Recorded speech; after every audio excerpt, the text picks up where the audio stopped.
आपल्या आयोजिका सौ सुजाता मॅडम यांचं स्वागत करावं आणि दुसऱ्याचंही स्वागत करावं. गुलाब पुष्पदेव.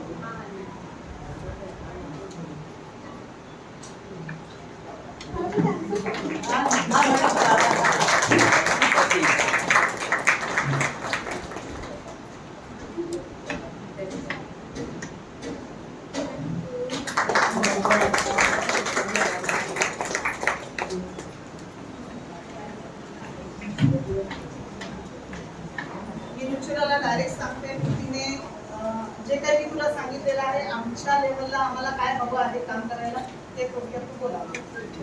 सगळ्यात आधी सगळ्यांना नमस्कार. आणि this is really overwhelming. Thank you so much for that. She is my teacher. त्यामुळे त्यांना माझ्याविषयी अभिमानाने नृत्य कौतुकाने इतकं बोलतात. So thankful to her also. आणि मी थोडक्यात सांगते की मी काय करते, म्हणजे आपण ज्या विषयावर गप्पा करायच्या त्याचा एक संबंध लागेल. तर मी विज्ञान संवादक म्हणून काम करते. बेसिकली विज्ञान सोपं करून सांगण्याचं काम. तर वेगवेगळ्या रिसर्च इन्स्टिट्यूट बरोबर कोलॅबरेट करायचं आणि त्यांच्याकडचं रिसर्च सोप्या भाषेत सामान्य माणसांना सांगायचं. तसं थोडक्यात सांगायचं तर इस्रोची चांद्रयान 2 मोहीम झाली होती, त्याची प्लॅनेटेरियम स्क्रिप्ट मी लिहिली होती. किंवा मग या व्यतिरिक्त विज्ञानाचा जर आपण विचार केला होलसर, तर आजपर्यंत आपण आतापर्यंत जे काही प्रसिद्ध 10-12 ओळखीची खूप जुनी नावं होती त्याच नावांचा सतत उपयोग करत राहतो जेव्हा आपण विज्ञानाविषयी बोलतो.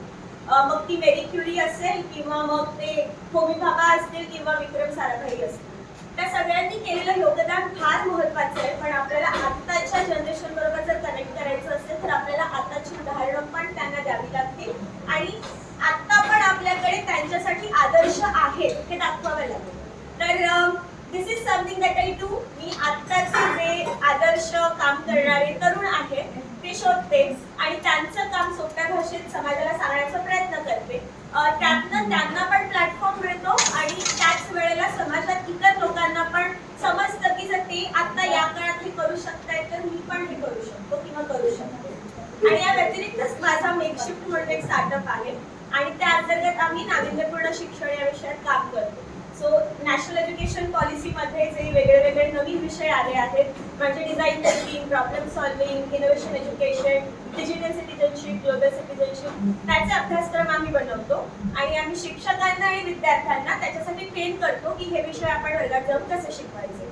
21st सेंचुरी स्किल्स आणि 21st सेंचुरी टीचर ही सध्याची नवीन संकल्पना येते की आपण म्हणतोय की शिक्षकाची भूमिका आता येणाऱ्या जगामध्ये बदलणार. ती कशी बदलणार आहे तर मुलांकडे इन्फॉर्मेशन त्यांच्या एका बोटावर आहे, त्यांना कुठूनही इन्फॉर्मेशन मिळते.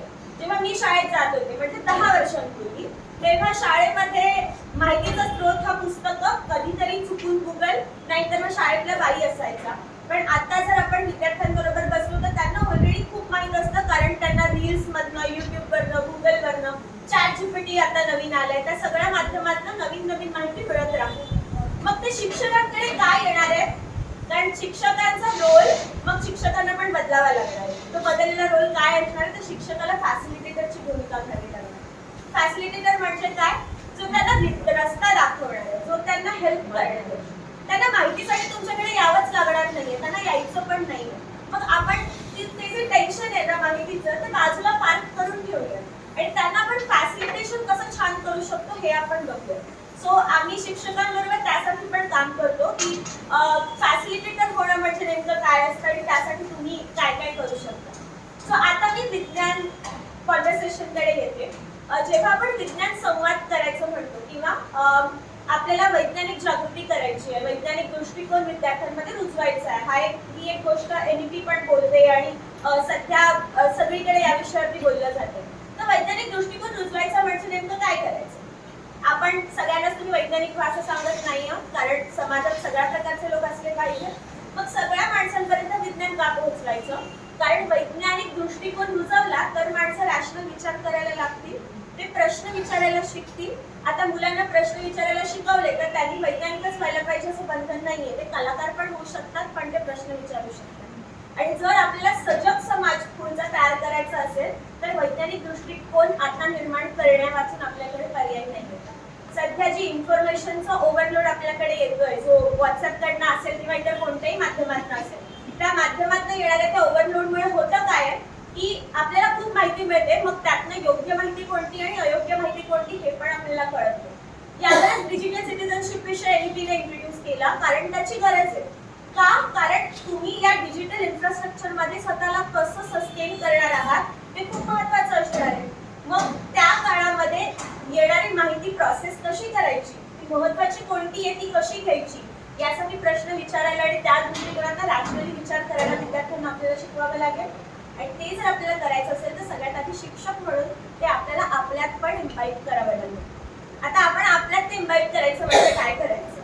कोणीतरी म्हणेल मी तर सायन्स शिकवतच नाही, मी तर गणित शिकवतच नाही, मी लँग्वेजची टीचर आहे, मी मराठी शिकवते किंवा मी इंग्रजी शिकवतो, मग मी कसा काय वैज्ञानिक दृष्टिकोन विद्यार्थ्यांमध्ये रुजवू शकतो, असा प्रश्न पडू शकतो. याचं एक सोपं उदाहरण सांगतो. मी पुण्यात होते आणि माझ्याकडे मी रिक्षातून प्रवास करत होते. फोनवर इंग्रजीत संवाद सुरू होता. जसा माझा मी फोन ठेवला तसे ते ऑटोवाले काका माझ्याशी बोलायला लागले आणि मला त्यांनी विचारलं की तुम्हाला मराठी कळतं का? मी म्हटलं हो. मग ते मला सांगायला लागले की ताई म्हणून. म्हटलं हो. तर लोकसत्तामध्ये ना एक चतुरंग नावाची सप्लिमेंट येते, तुम्ही मराठी वाचता का? मी म्हटलं हो. तर एक ताई आहेत, त्यांना विज्ञानावर लिहितात. तर मला माहित होतं की 2 वर्षापूर्वी चतुरंगामध्ये विज्ञानावर एकच कॉलम येत होता, जो मी लिहित होते. पण माझ्यासाठी प्रश्न हा होता की ही व्यक्ती, एक रिक्षावाले काका, मला का बरं सांगतायत की तुम्ही हा कॉलम वाचता का म्हणून. तर मी थोडा वेळ त्याच्यासोबत आय प्लेड अलॉंग. मी त्यांना सांगितलं नाही की मीच आहे म्हणून. मी समजून घेण्याचा प्रयत्न करते की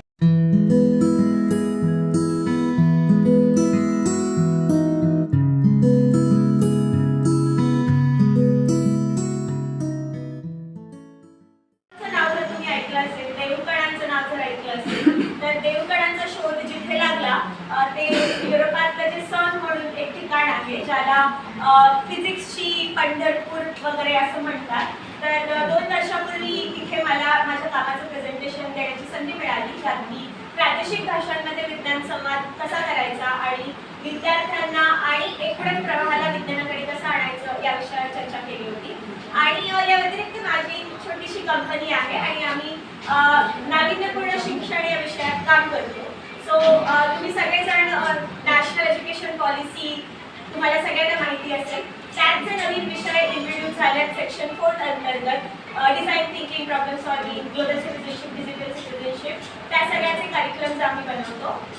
गव्हर्नमेंट ऑफ केरळासोबत मागची 6 वर्ष त्यावर काम करतोय. आणि आता मी तुम्हाला काही गोष्टी सांगते.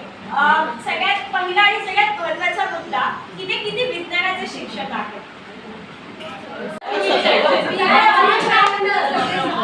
All subjects. ओके. सो बऱ्याचदा हे खूप ठिकाणी कॉन्व्हर्सेशन असतं की ज्यावेळेला आपण म्हणतो की आपल्याला मुलांना विज्ञानाविषयी ओढ निर्माण करायची आहे, त्यावेळी एक डिबेट असते. एक डिबेट ही असते की सगळ्यांनाच थोडी वैज्ञानिक व्हायचं आहे, मग का मुलांना आपण विज्ञानाविषयी इतकं फोर्स करायचं? त्याला पीपल ज्यांना विज्ञानात इंटरेस्ट नाही आहे, ज्यांना आर्टला जायचं आहे, बरोबर. आणि मग दुसरा एक वर्ग असतो ज्यांना विज्ञान खूप आवडत असतं आणि त्यांना विज्ञानासाठी काम करायचं असतं, विज्ञानात शिकायचं असतं.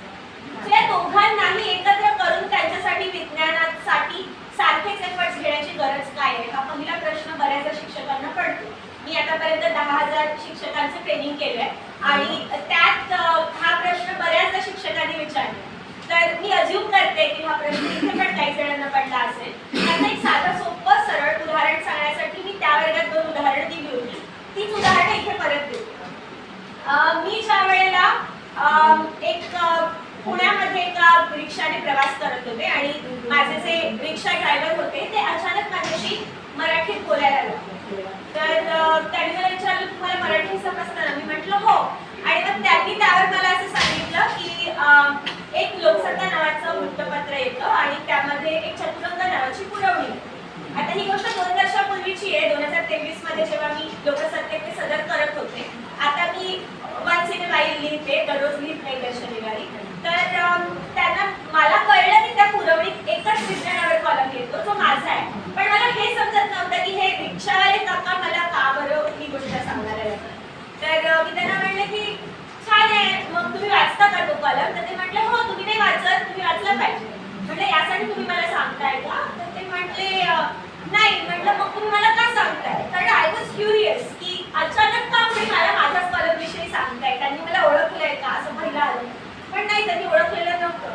ते असं म्हणाले की त्या लेखासोबत त्या ताईंचा एक छोटासा फोटो येतो, तुमची हेअरस्टाईल त्यांच्या हेअरस्टाईल आणि मला ईमेल लिहिता येत नाही, त्यामुळे मला असं वाटलं की त्यामुळे मी त्यांना कळवून नाही शकलो. फोन असता तर फोन करून सांगितलं असतं, तुम्ही त्यांच्यासारख्या दिसताय तर तुम्हाला सांगून टाकलं, म्हणजे मला बरं वाटतं. मग जेव्हा मी त्यांना सांगितलं की मी तीच आहे, त्यावेळी त्यांना खूप आनंद झाला, ते खूप खुश झाले. त्यांनी त्यांच्या मुलाला फोन लावून दिला, मला त्याच्याशी बोलायला सांगितलं आणि मग त्यांनी मला तो कॉलम ते का वाचतायत हे सांगितलं. कारण जेव्हा त्यांनी मला सांगितलं की ते तो कॉलम वाचतायत, तेव्हा मी आधी आश्चर्याचा धक्का मला बसला होता. कारण माझ्या डोक्यात एक बायस होता की एक रिक्षावाले काका विज्ञानाच्या कॉलम विषयी गप्पा मारतायत, ज्यामध्ये आम्ही ह्याच्याविषयी न्यूक्लिअर एनर्जी विषयी बोलतोय आणि बायोटेक्नॉलॉजी विषयी बोलतोय. पण माझ्यासाठी हे पचत नव्हतं ना, कारण मी एका बायसेसमध्ये राहते की या ठराविक प्रकारचे लोक विज्ञान वाचत असावे, ज्यांनी एक प्रकारचं शिक्षण घेतलंय, ज्यांना एक प्रकारचा इंटरेस्ट आहे. मग त्याने मला असं सांगितलं की माझ्या मुलाच्या शाळेमध्ये त्यांचे जे शिक्षक आहे त्यांना तो कॉलम इंट्रोड्यूस केला आणि आता त्यांनी माझ्या मुलाने ते वाचलं आणि त्याने घरी येऊन सांगितलं की आपण दर शनिवारी वृत्तपत्र घेतो. आणि यामुळे काय झालं म्हणे तर आमच्या अखंड फॅमिलीमध्ये जनरेशन्समध्ये आम्ही पहिले आहोत ज्यांनी वृत्तपत्र घ्यायला सुरुवात केली. आता वृत्तपत्र त्यांच्या घरी यायला लागल्यावरती दर शनिवारी काय करतो आम्ही म्हणे तर आम्ही दर शनिवारी जेवायला जेव्हा बसतो तेव्हा एकच वेळ असतो जेव्हा आम्ही सगळेजण एकत्र असतो. मग तेव्हा माझा मुलगा आज ताईने काय लिहिलंय ते वाचून दाखवतो आणि मग आम्ही त्यावर चर्चा करतो. मला काही कळलं नाही तर मी विचारतो. मग त्याचा विषय आहे, त्या विषयावर आणखी जाऊन वाचायचं आणि रात्री जेवताना दररोज विज्ञानावर चर्चा करायची. खरं सांगू तर माझ्या घरात पण आम्ही ठरवून 1 तास विज्ञानावर चर्चा करत नाही, पण ते रिक्षावाले काका त्यांच्या घरात दररोज 1 तास ठरवून विज्ञानावर चर्चा करतात. That is overwhelming. आणि मग त्यांनी मला असं सांगितलं की त्यातनं काही आणखी एक गोष्ट होती की त्यात माणसाच्या गोष्टी सांगितल्या होत्या ना, तर त्यामुळे असं झालं की त्यात एक रिक्षावाल्याच्या मुलीची गोष्ट होती जी पुढे HIV च्या लसवर काम करणाऱ्या सगळ्यात टॉपच्या टीमचा भाग झाली. ती गोष्ट वाचली आणि मला असं खटकन लक्षात आलं की माझा मुलगा पण असं काहीतरी करू शकतो. कारण इतकी वर्ष मी एका चौकटीत होतो की विज्ञान, तंत्रज्ञान, आधुनिक जगातले सगळे जे वेगळ्या गोष्टी आहेत त्या एका ठराविक प्रकारच्या लोकांसाठी आहेत, ते ठराविक प्रकारचं बॅकग्राऊंड असणारे लोक करतात. माझा मुलगा कदाचित माझ्याकडे नंतर म्हणाला असता की मला AI इंजिनियर व्हायचंय, तर मी त्याला ते होण्यासाठी मदत करायला तयार झालो नसतो. पण तिथे तो रिक्षावाला मदत करत होता, म्हणून मी ठरवलं की आपण त्याला मदत करणार.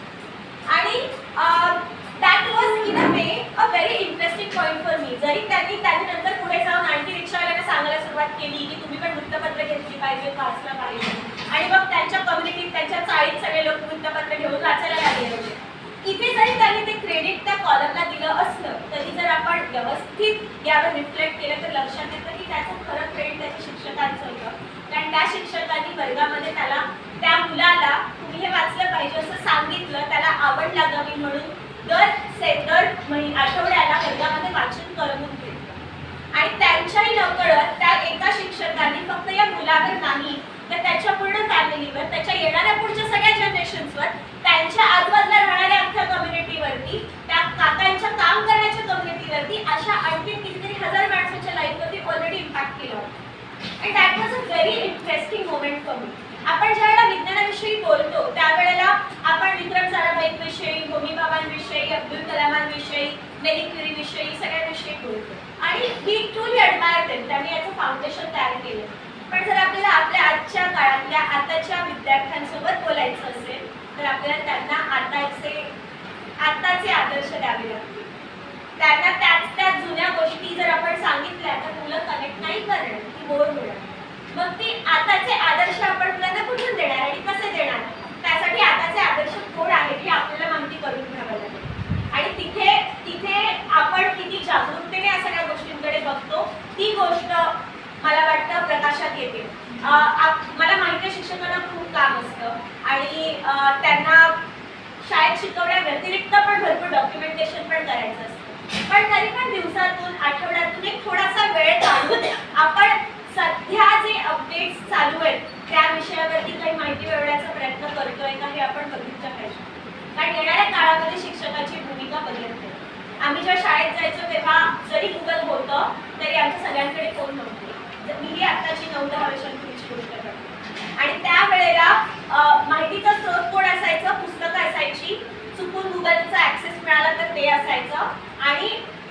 शिक्षक असायचे.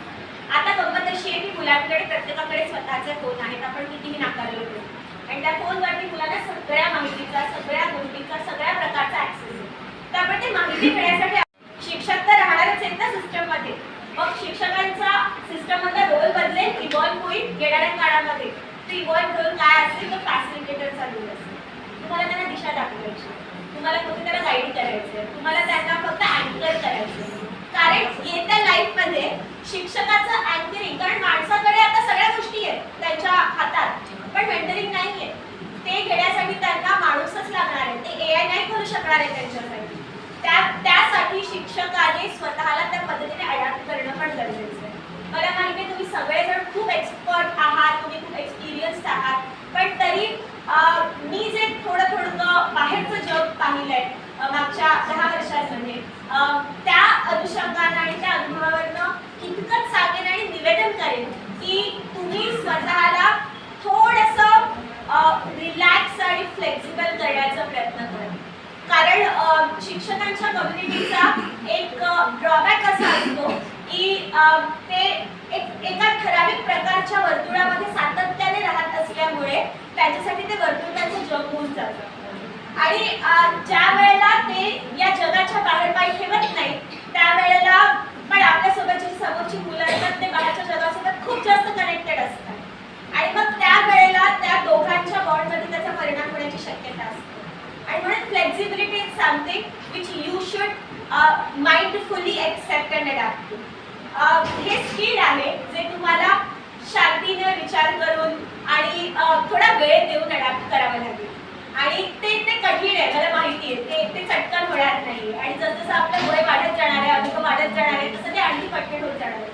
तरी पण माझी विनंती आहे की फ्लेक्झिबिलिटी एकदा येऊ द्या. आणि इतकंच सांगेन शेवटचं की when you actually talk to students, तुम्हाला असं रिअलाइज होईल की आपल्याला सगळ्यांना विज्ञानाविषयी जागरूकता यासाठी नाही करायची आहे कारण आपल्याला सगळ्यांना वैज्ञानिक घडवायचं आहे, पण आपल्याला यासाठी करायची आहे कारण जेव्हा मुलांना आपण या वैज्ञानिक गोष्टींचा इंट्रोडक्शन करायला सुरुवात करू, तेव्हा ती मुलं रॅशनली विचार करायला शिकतील, प्रश्न विचारायला शिकतील. आणि एक सजग समाज जर आपल्याला बनवायचा असेल तर तो सजग समाज त्यातनंच तयार होणार आहे जेव्हा आपली मुलं माइंडफुली विचार करायला शिकणार आहेत. आता प्रॉब्लेम सॉल्व्हिंग ही गोष्ट येणाऱ्या काळासाठी सगळ्यात महत्त्वाचं स्किल सेट म्हणून त्याकडे पाहिलं जातं. वर्ल्ड इकॉनॉमिक फोरमचे जे वेगळे रिपोर्ट दर 2 वर्षांनी प्रकाशित होतात, मी 2 वर्षापूर्वी वर्ल्ड इकॉनॉमिक फोरमच्या हेडक्वार्टर्सला त्यांच्या डावोस मीटिंगला गेले होते, आणि तेव्हा आम्ही तिथे त्यांच्या त्या रिपोर्टला आपण कसं पुढे घेऊन जाऊ शकतो यावर काम करायला सुरुवात केली. शिक्षकांसोबत ते सध्या त्यांचं ज्ञान कुठे आहे आणि ॲक्च्युअल जॉब कुठे जाणार आहे, त्यातली दरी किती आहे, या सगळ्यावरती काम करतेवेळी असं लक्षात आलं की प्रॉब्लेम सॉल्व्हिंग आणि rational thinking are the skill sets which are required for the future. जर हे 2 गोष्टी आपण मुलांना नाही दिल्या तर येणाऱ्या एआयच्या काळामध्ये पुढल्या 5 वर्षांमध्ये जे बदलणारे जॉब्स आणि बदलणारं जग आहे त्यामध्ये मुलं स्वतःला अडॅप्ट करू शकणार नाही. आणि जर हे स्किल्स आपल्याला मुलांना द्यायचे असतील तर आधी ते आपल्याला अडॅप्ट करावे लागतील, आणि it is not difficult, trust me. So तो सजग समाज बनवण्यासाठी आपण सगळेजण मिळून संकल्प करूयात आणि नेहमी प्रयत्न करूयात की आपण जे पण शिकवतोय, जे पण देतोय, let's try and ask questions. मुलांना प्रश्न विचारायला एनकरेज करूनच आपण छोटीशी गोष्ट आहे ते करून पण आपण सुरुवात करू शकतो. कोणताही प्रश्न वाईट नसतो, चुकीचा नसतो, तो डम पण नसतो. प्रत्येक प्रश्न महत्त्वाचा असतो. मुलं प्रश्न विचारत असतील तर प्लीज त्यांना प्रोत्साहन द्या, त्यांना ते गप्प बस असं म्हणू नका, त्यांना माझं पोषण राहते असं म्हणू नका. त्यांना सांगा की प्लीज नंतर ये आणि आपण नंतर त्या प्रश्नावर चर्चा करू. त्यामुळे मुलं प्रश्न विचारत राहतील आणि ते पुढच्या जनरेशन बरोबर कॅरी करतील. थँक्यू.